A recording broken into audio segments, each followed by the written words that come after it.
কেউ যদি দিনের বেলা একবার সাইয়্যিদুল ইস্তিগফার পড়ে, ওই দিন যদি লোকটার মৃত্যু হয়ে যায়, মুহূর্তের মধ্যে লোকটার জান্নাতি ঘোষণা দিয়ে দিবে কে?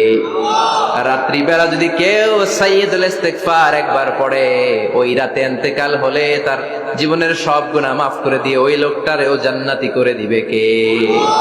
দিনে যদি সাইয়্যিদুল ইস্তিগফার একবার পড়েন, ওই দিনে ইন্তেকাল করলে আপনি জান্নাতি। রাতে যদি সাইয়্যিদুল ইস্তিগফার কেউ পড়েন, ওই রাতে ইন্তেকাল হলে আপনি জান্নাতি। এটা সহিহ বুখারীর বর্ণনা। সব ইস্তিগফারের রাজা, শ্রেষ্ঠ ইস্তিগফার মুখস্থ আছে না? কার কার মুখস্থ আছে? হাত তুলেন।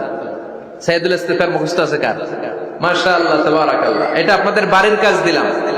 যাদের মুখস্থ নাই তারা গুগলে সার্চ করবেন সাইয়্যিদুল ইস্তিগফার, লেখা মাত্রই পেয়ে যাবেন। বইতে আছে, বিভিন্ন ইসলামিক দোয়ার বইতে আছে, গুগলে ইউটিউবে সার্চ দিলে পেয়ে যাবেন এই সাইয়্যিদুল